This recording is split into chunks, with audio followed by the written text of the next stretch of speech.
അത്ഭുതങ്ങൾ തീർന്നിട്ടില്ല, അടയാളങ്ങൾ തീർന്നിട്ടില്ല കാലത്തിൽ ഈ ലോകത്തിൽ. യേശുവേ സ്തോത്രം, യേശുവേ നന്ദി. എൻ്റെ പേര് ഷാലി, ധോണി ഇടവകയിൽ നിന്ന് വരുന്നു.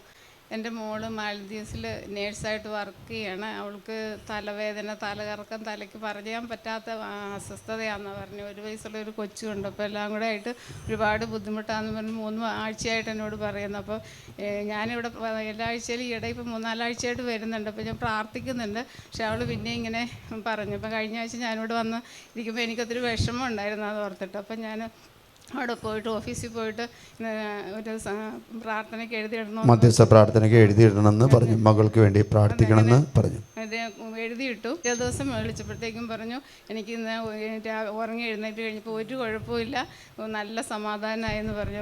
പെട്ടെന്നൊരു വലിയൊരു അത്ഭുതം പോലെ എനിക്ക് തോന്നിയത്. ഡോക്ടറോട് എങ്ങനെ പറഞ്ഞു മനസ്സിലാക്കുമെന്ന് അറിയത്തില്ലെന്ന് പറഞ്ഞു. അത്ര അങ്ങനെ ഒരു അവസ്ഥയായിരുന്നു. എന്നാൽ അവിടെ എന്തൊക്കെയാ തലകറക്കം, തലവേദന, തല ഇങ്ങനെ വീഴാൻ പോവാന്ന് പറഞ്ഞു. എന്നാൽ വീഴുന്നുമില്ല, അങ്ങനെ ഒരു അവസ്ഥയായിരുന്നു. അപ്പോൾ അവൾ പറഞ്ഞു ഞാൻ ഡോക്ടറെ കണ്ടിട്ട് അവരുടെ ഹോസ്പിറ്റലിൽ അവിടെ പിന്നെ ചെറിയ ഐലൻഡില്ല. അപ്പോൾ അത് കാരണം കൊണ്ട് തന്നെ അവിടുത്തെ ഡോക്ടർ അങ്ങനെ സ്പെഷ്യലിസ്റ്റ് അല്ല.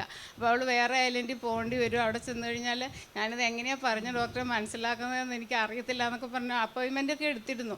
അപ്പോഴാണ് ഞാൻ തലേദിവസം ഇവിടെ വന്നിങ്ങനെ പ്രാർത്ഥിച്ച. ഒത്തിരി വിഷമത്തോടെ എന്നോട് പറയുന്നത്. കാരണം അവൾക്ക് എല്ലാ കാര്യങ്ങളും കൂടെ ഒന്നിച്ച് കൊണ്ടുപോകണം. കൊച്ചിൻ്റെ കാര്യവും വീട്ടിലെ കാര്യവും ഹോസ്പിറ്റലിലെ കാര്യവും അതിനിടയ്ക്ക് ഇത്രയും വയ്യായും കൂടെ വരുമ്പോഴേ.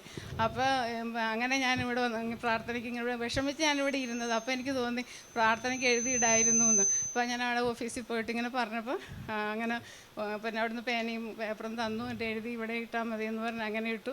അത് കഴിഞ്ഞിട്ടാണ് പിറ്റേ ദിവസം ആയപ്പോഴത്തേക്കിനും അത് പെട്ടെന്നൊരു അത്ഭുതം പോലെയാണ്. അത്രയും അസ്വസ്ഥതകളായിരുന്നു അവൾക്ക്. ഇപ്പം കരയൊക്കെ ചെയ്യുമായിരുന്നു എന്നെ വിളിക്കുമ്പോഴേ.